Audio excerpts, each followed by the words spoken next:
from hula, chant, language, history.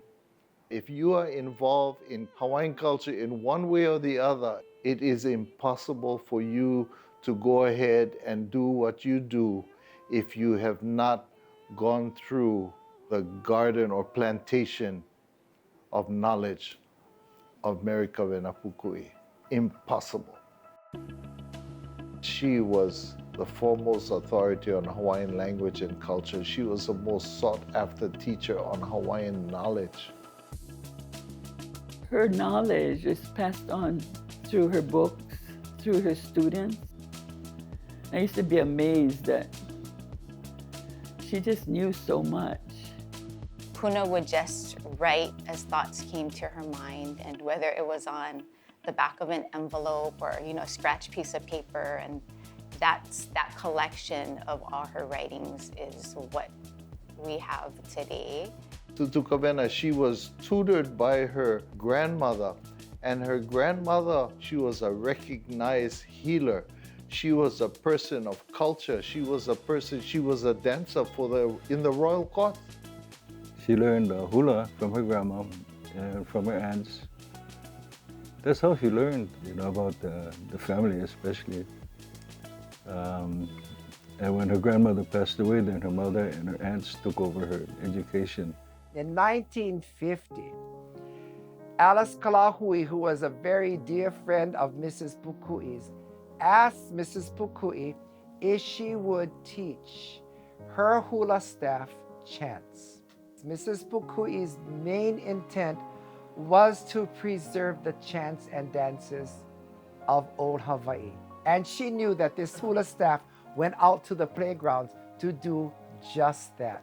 So she agreed. Up until that time, when you went to hula, your teacher didn't give you words. You had to listen to the words. Giving the words was a big deal. This was unheard of. But Mrs. Pukui wanted her students to pick it up correctly. She went deep into every mele, every chant, every history.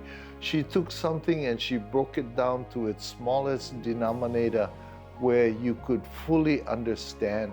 Like Princess Kaiulani, she came from a dual race, but she said that was a benefit to her, that was a blessing to her, because her Hawaiianness made her become very observant, to listen, to pay attention, to watch, to grasp.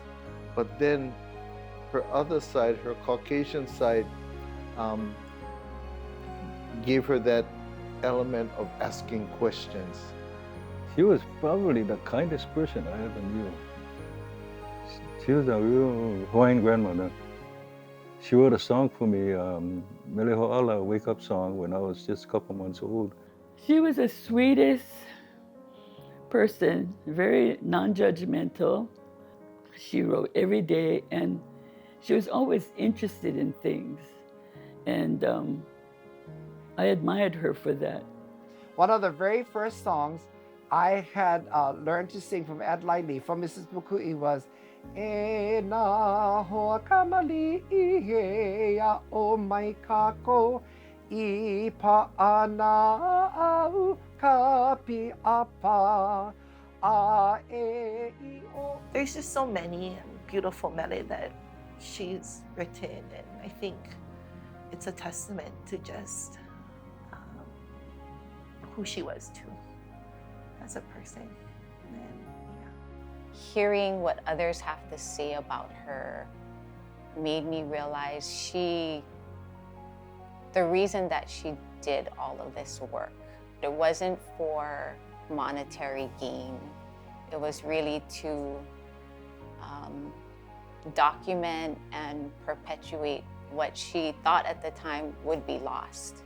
It's because of her that we had uncovered so much, discovered so much, and now we can recover.